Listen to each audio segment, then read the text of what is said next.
नमस्कार। आज हम जानेंगे ई व्यापार की संगठनात्मक संरचना और परिवर्तन के बारे में।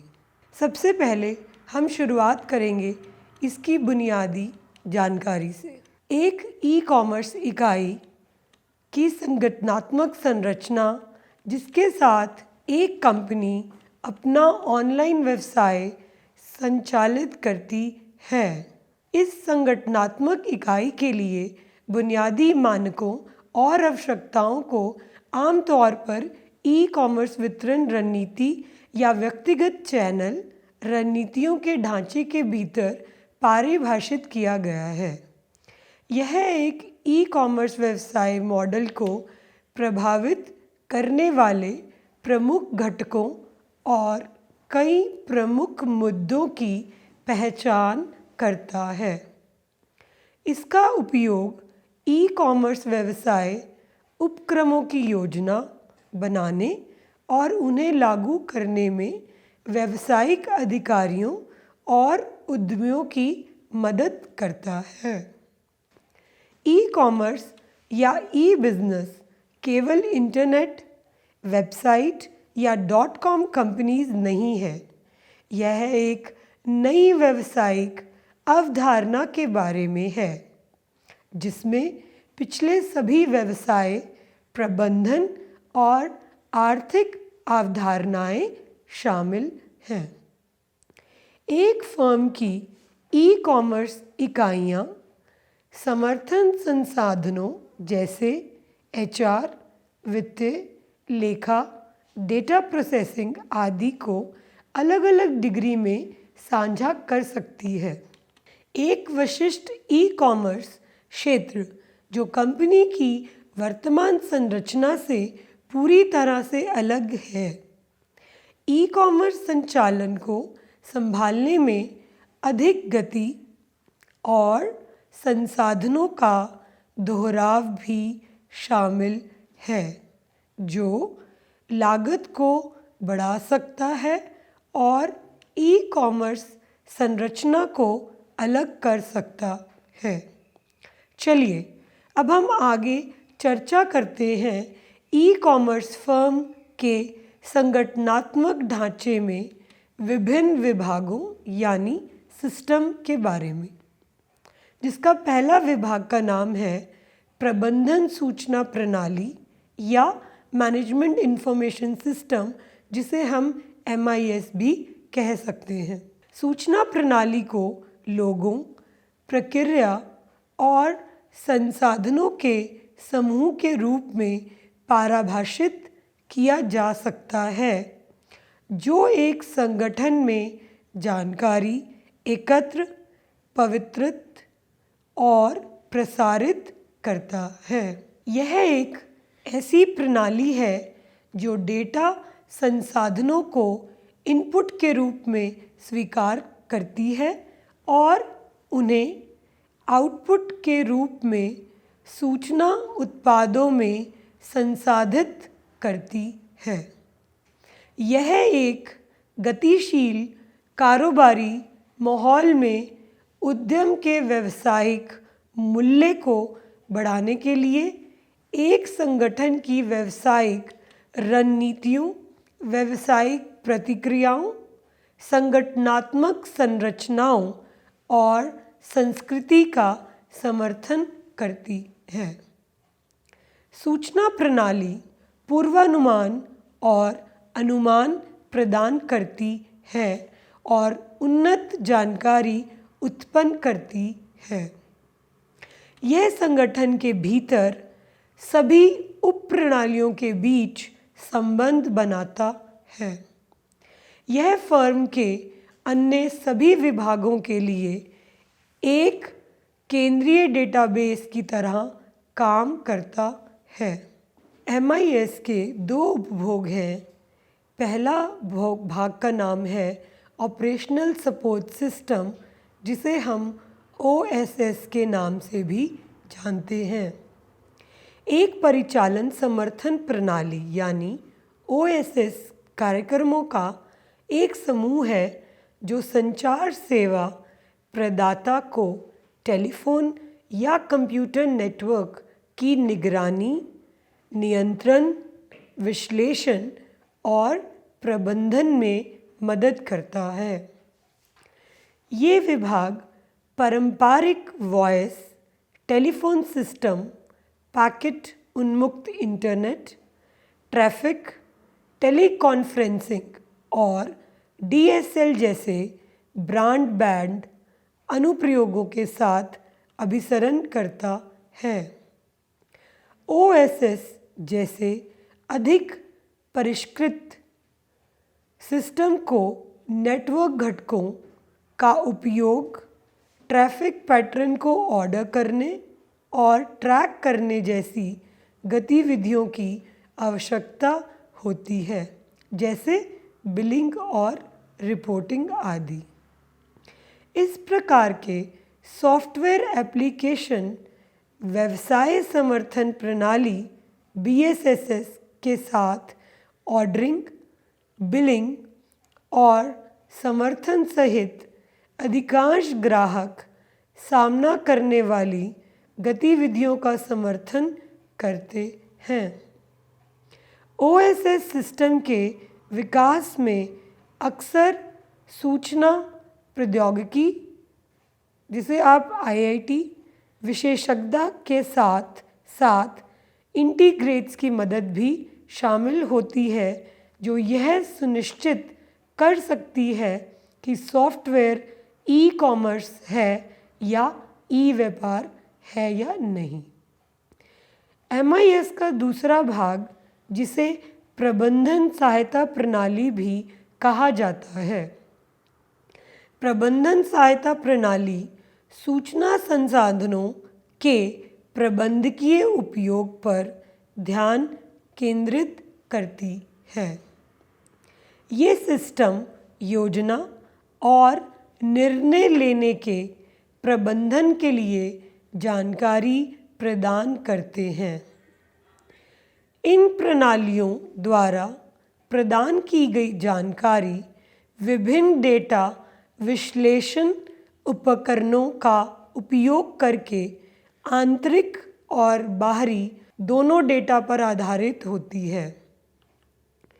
वे डेटा विश्लेषण के उद्देश्य से उपयोगकर्ता को इन उपकरणों में से चुनने का विकल्प भी प्रदान करते हैं। ये प्रणालियाँ एक फर्म के प्रबंधकीय पदानुक्रम में मध्य और शीर्ष स्तरों पर प्रबंधकों की सूचना आवश्यकताओं की पूर्ति करती है। एक ई-फर्म के संगठनात्मक संरचना का अगला विभाग बहुत खास यानी इम्पोर्टेंट विभाग माना जाता है, तो आइए उसके बारे में चर्चा करें। उसका नाम है व्यापार सूचना प्रणाली या IET संरचना। ई-कॉमर्स संरचना और ई-व्यवसाय का समर्थन करने के लिए विभिन्न नेटवर्क और कंप्यूटिंग और अन्य भाषाओं का विकास, उदाहरण के लिए फ्रंट और बैक ऑफिस लेगेसी सिस्टम को वेब आधारित तकनीक से जोड़ना IET विभाग के उपभाग में शामिल है। इसके अंतर्गत 3 अन्य विभाग भी आते हैं, जिनका नाम है वित्तीय और लेखा डिपार्टमेंट, मार्केटिंग डिपार्टमेंट और तीसरा डिपार्टमेंट है मानव संसाधन सूचना प्रणाली, जिसे हम HRIS के नाम से भी बोल सकते हैं। वित्तीय लेखा सॉफ्टवेयर की बात करें तो ई-कॉमर्स फर्म का एक ऐसा केंद्र जहां आमतौर पर एक सामान्य खाता बही, देय और प्राप्त खातों को संभालने की सुविधा, एक पेरोल मॉड्यूल और एक रिपोर्टिंग फंक्शन दिया होता है। कुछ लेखा पैकेज विशेष रूप से कुछ प्रकार के संगठनों या व्यवसायों के लिए कार्य भी प्रदान करते हैं। वित्त या लेखा सॉफ्टवेयर का यह परिचय इसके मुख्य कार्यों, लाभों और उपलब्ध समाधानों की व्याख्या करेगा। एक व्यवसाय के लिए अपनी स्थिति को पूरी तरह से समझना, अपने व्यवसाय के प्रदर्शन की सफलता का निर्धारण करने और एक सफल उद्यम चलाने के लिए वित्त या लेखा सॉफ्टवेयर महत्वपूर्ण है। वित्त या लेखा सॉफ्टवेयर एक प्रकार के एप्लीकेशन सॉफ्टवेयर का वर्णन करता है जो कार्यात्मक मॉड्यूल के भीतर लेखांकन लेन देन को रिकॉर्ड और संसाधित करता है, जैसे कि देय खाते, प्राप्त खाते, जर्नल, सामान्य खाता बही, पेरोल और ट्रायल बैलेंस। यह एक लेखा सूचना प्रणाली के रूप में कार्य करता है। व्यापार सूचना प्रणाली में दूसरा उपभोग है विपणन सूचना प्रणाली। विपणन यानी मार्केटिंग सूचना प्रणाली। मार्केटिंग सूचना प्रणाली का तात्पर्य बाजार की सूचनाओं को व्यवस्थित संग्रह, विश्लेषण, व्याख्या, भंडारण और प्रसार से है, जो आंतरिक और बाहरी दोनों स्रोतों से नियमित, निरंतर आधार पर विपणन तक पहुंचती है। विपणन सूचना प्रणाली विपणन को प्रासंगिक जानकारी वितरित करती है, जो विपणन कार्यों से संबंधित कुशल निर्णय ले सकते हैं, जिन्हें हम मार्केटियर्स भी बोलते हैं, जैसे मूल्य निर्धारण, पैकेजिंग, नया उत्पाद विकास, वितरण, मीडिया, प्रचार आदि। प्रत्येक विपणन संचालन संगठन के अंदर और बाहर दोनों स्थितियों के अनुरूप काम करता है और इसलिए कई स्रोत हैं, जैसे आंतरिक विपणन, खुफिया विपणन अनुसंधान, जिसके मध्य से बाजार के बारे में प्रासंगिक जानकारी प्राप्त की जा सकती है। व्यापार सूचना प्रणाली में तीसरा और अंतिम उपभाग है, जिसका नाम है मानव संसाधन सूचना प्रणाली यानी HRIS। HRIS एक ऐसी प्रणाली है जिसका उपयोग किसी संगठन के कर्मचारियों पर डेटा एकत्र करने और संग्रहित करने के लिए किया जाता है। ज़्यादातर मामलों में एक HRIS में संपूर्ण मानव संसाधन प्रबंधन यानी HRM के लिए आवश्यक बुनियादी कार्य शामिल होते हैं। इसमें केंद्रीकृत डेटाबेस, भर्ती स्वचालन, कर्मचारी ऑनबोर्डिंग, प्रतिभा प्रबंधन, पेरोल, कर्मचारी स्वयंसेवा, समय और अनुपस्थिति प्रबंधन, प्रशिक्षण और उत्तराधिकार योजना शामिल हैं। तो चलिए अब उत्कृष्ट ई-कॉमर्स अनुप्रयोगों के कुछ बहुत फेमस उदाहरण ई-मोबाइल वाणिज्य परिवेश में किस प्रकार हैं। एम-कॉमर्स अनुप्रयोग के अंदर सबसे पहला नाम आ रहा है अमेज़ॉन। अमेज़ॉन दुनिया के सबसे बड़े ऑनलाइन मार्केट प्लेस में से एक है, जिसमें बिक्री पर सैकड़ों हज़ारों आइटम हैं।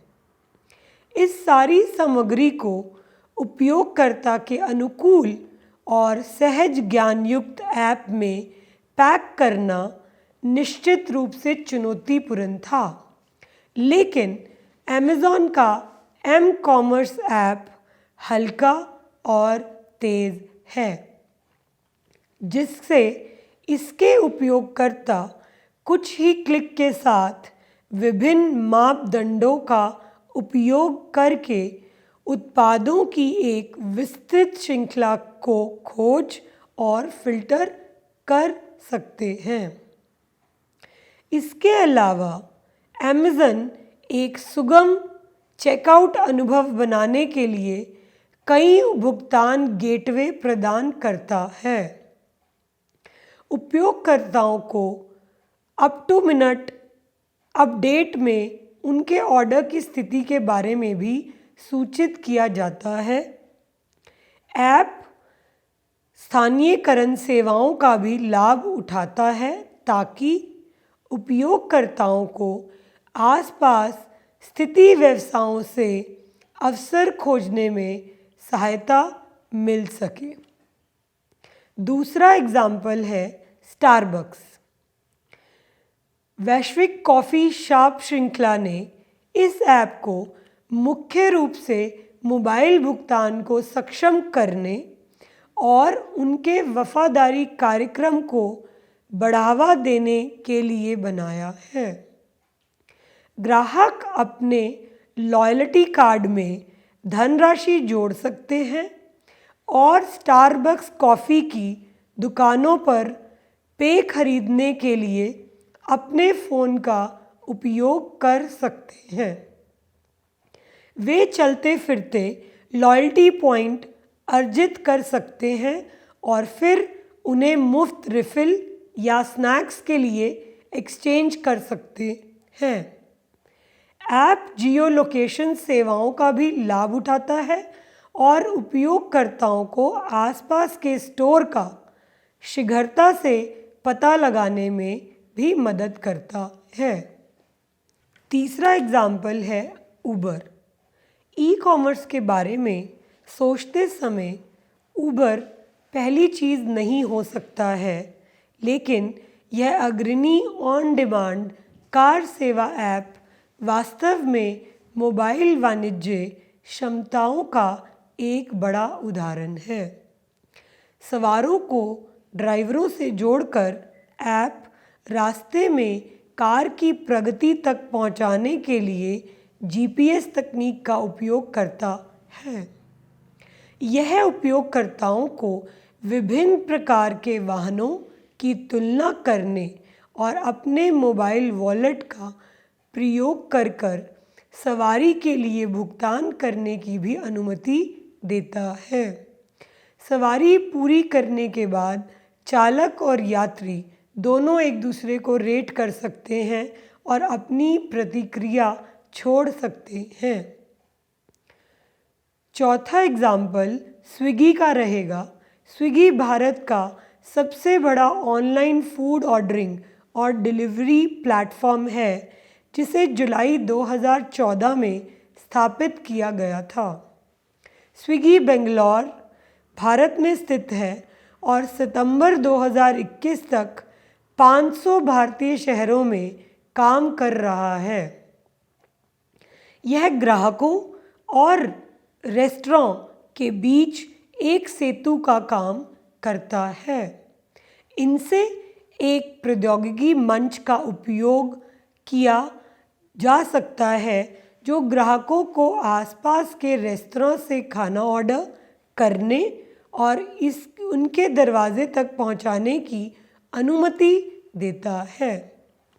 सितंबर 2019 में स्विगी ने instant pickup and drop service Swiggy go launch की और इस सेवा का उपयोग विभिन्न प्रकार की वस्तुओं को लेने और छोड़ने के लिए भी किया जा सकता है, जिसमें व्यापारिक ग्राहकों और अन्य ग्राहकों को कपड़े धोना और दस्तावेज़ या कोई पार्सल डिलीवरी भी शामिल हैं। अंतिम एग्जाम्पल मैं ज़ोमैटो का देना चाहूँगी। ज़ोमैटो एक ऐसी कंपनी है जो एक रेस्टोरेंट खोज ऐप और वेबसाइट प्रदान करती है, जो रेस्टोरेंट के बारे में गहन जानकारी प्रदान करती है। ज़ोमैटो का उपयोग उपभोक्ताओं द्वारा रेस्टोरेंट खोजने, रेट करने और समीक्षा करने के साथ साथ विश्वसनीय अनुशंसाओं के साथ खाद्य पदार्थों का भी अपना निजी नेटवर्क बनाने के लिए किया जाता है।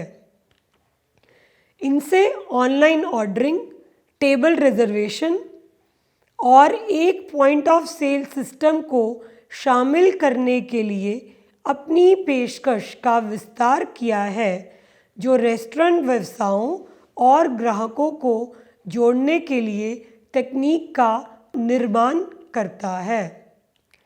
ज़ोमैटो चुनिंदा शहरों में पार्टनर रेस्टोरेंट से जानकारी, मेन्यू और रेस्टोरेंट की उपयोगकर्ता समीक्षा के साथ साथ भोजन वितरण विकल्प भी प्रदान करता है। अब चलिए हम बात करते हैं ई व्यवसाय और संगठनात्मक परिवर्तन के बारे में। संगठनात्मक परिवर्तन तब होता है जब कोई कंपनी प्रदर्शन और व्यावसायिक विकास में सुधार के लिए अपनी संरचना, रणनीतियों, संस्कृति, नीतियों, प्रौद्योगिकी या यहाँ तक कि अपने मूल मूल्यों को बदलने का निर्णय लेती है। परिवर्तन को लागू करने के कारणों में संगठनात्मक अपेक्षित लाभ प्राप्त करने के लिए किसी संगठन को वर्तमान स्थिति से भविष्य की स्थिति में स्थानांतरित करने के लिए एक संरचित दृष्टिकोण को लागू करने के अभ्यास भी करने पड़ते हैं। परिवर्तन प्रबंधन एक ऐसा शब्द है जिसे अधिक कंपनियां वर्तमान कारोबारी माहौल में जांच और तैनात कर रही हैं। विकास के साथ संगठनात्मक ढांचा को कैसे बदलेंगे? जब विकास नए कर्मचारियों की मांग करता है तो संगठनात्मक संरचना ढीली नहीं रह सकती, क्योंकि कर्मचारियों को समन्वित और जवाबदेह होना चाहिए। आवश्यक नियम और भूमिकाएं बनाना संरचना को अधिक यंत्रवत बनाता है। कार्यात्मक संरचना आमतौर पर पहली औपचारिक संरचना होती है जिसे छोटे व्यवसाय अपनाते हैं। आधुनिक ई व्यवसाय वातावरण में पारंपरिक परिवर्तन के प्रयास अब काम नहीं करते हैं। आज के कारोबारी माहौल की गति का मतलब है कि कंपनियों को क्रमिक परिवर्तन प्रतिक्रियाओं को समांतर प्रसंस्करण से बदलना होगा, अर्थात संगठनों को राजनीति बनानी चाहिए, व्यवसाय और तकनीकी वास्तुकला का निर्माण करना चाहिए और साथ ही साथ नई संस्कृतियों, कौशल और उपायों को विकसित करना चाहिए। रणनीति के लिए महीनों के विश्लेषण की बजाय प्रयोग की आवश्यकता होती है। कोविड-19 संकट के कारण बड़ी कंपनियां समय की आवश्यकता के अनुसार पारंपरिक विपणन से ई व्यवसाय में स्थानांतरित हो गई हैं। कोविड-19 संकट के ई कॉमर्स पर लंबे समय तक चलने की संभावना है। इनसे नई फर्मों, ग्राहकों और उत्पादों के प्रकारों की ओर ई कॉमर्स के विस्तार को गति दी। व्यक्तियों के लिए ई कॉमर्स पूर्ण उत्पाद विविधता तक पहुंच बनाए रखते हुए शारीरिक दूरी को सक्षम बनाता है, जबकि अतीत में कई उपभोक्ता समूहों के लिए ई कॉमर्स उच्च तकनीक वाले सामानों, खिलौनों या किताबों पर ही केंद्रित था।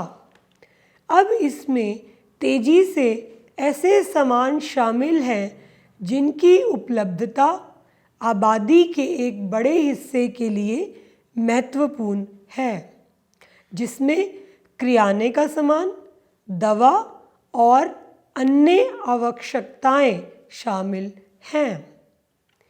ई कॉमर्स ने सार्वजनिक जीवन के कुछ क्षेत्रों जैसे संगीत संग्रहालय या स्विमिंग पूल में ऑनलाइन या भौतिक रूप से निरंतर पहुंच को सक्षम किया है, जिसमें भीड़ भाड़ से बचने के लिए कुशलतापूर्वक टाइम स्टैम्प्ड टिकट आवंटित करना शामिल है।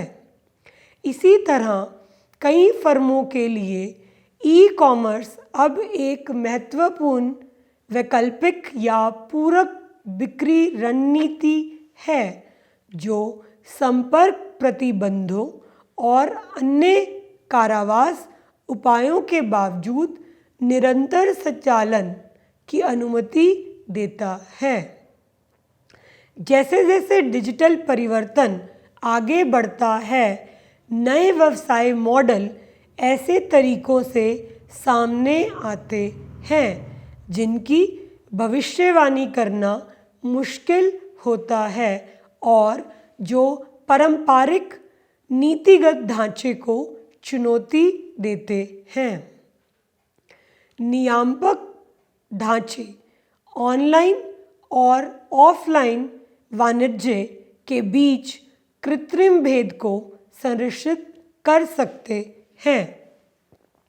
भले ही फर्म तेजी से व्यवसाय मॉडल का पीछा कर रहे हैं जो दोनों तत्वों को जोड़ता है। योजना और जोनिंग नियम मौजूदा ब्रिक और मोटर सुविधाएं जैसे गोदामों में स्टोर मोर्चों को परिवर्तित करना या शहरी केंद्रों में लॉजिस्टिक हब बनाने के तेजी से पुनः उपयोग में बाधा डाल सकते हैं। वे ड्रोन या रोबोट जैसी नवीन संपर्क मुक्त वितरण विधियों के उपयोग को रोक या धीमा कर सकते हैं।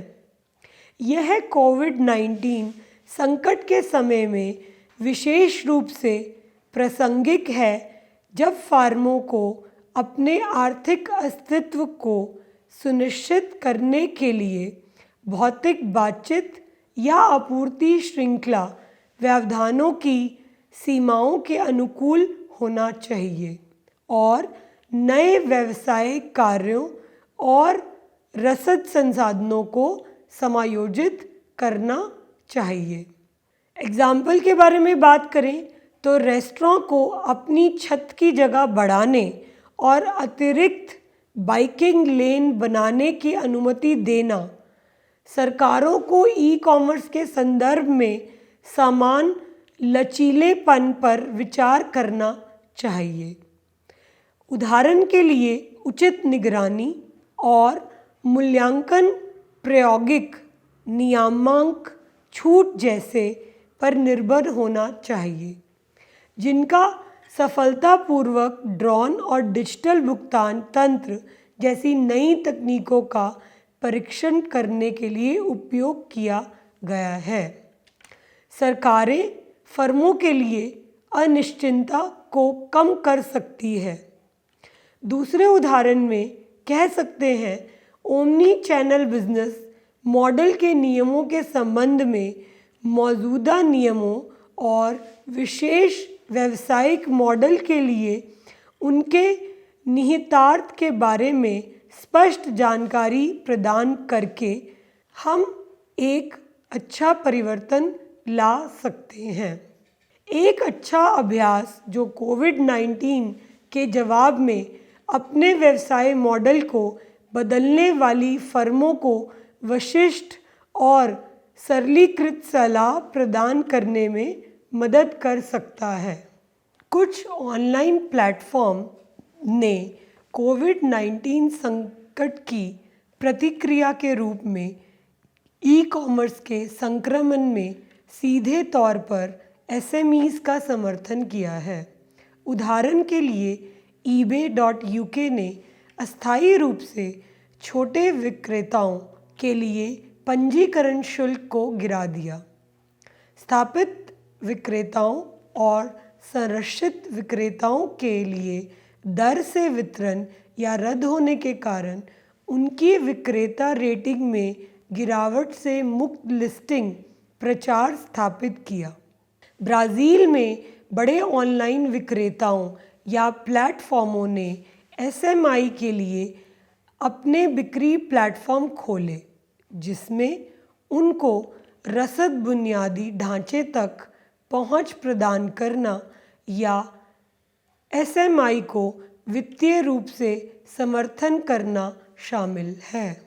ऑनलाइन मध्यस्थता सेवाओं के व्यापार उपयोगकर्ताओं के लिए निष्पक्षता और पारदर्शिता को बढ़ावा देने के लिए हाल के नियामक दृष्टिकोण इस संबंध में विशेष रूप से प्रासंगिक हैं। उदाहरण के लिए, संबंधित प्लेटफॉर्म टू बिजनेस विनियम हाल में ही जापान में लागू किया गया है और जुलाई 2020 से यूरोपीय संघ में लागू किया जा रहा है। निष्कर्ष यानी कि कंक्लूजन, एक संगठन में इलेक्ट्रॉनिक व्यवसाय को शामिल करने से संगठन की विभिन्न कार्यों और पहलुओं पर महत्वपूर्ण प्रभाव पड़ता है, जिससे मानव संसाधन, रणनीति योजना, तकनीकी बुनियादी ढांचे और ग्राहक सेवा जैसे क्षेत्रों में परिवर्तन होता है।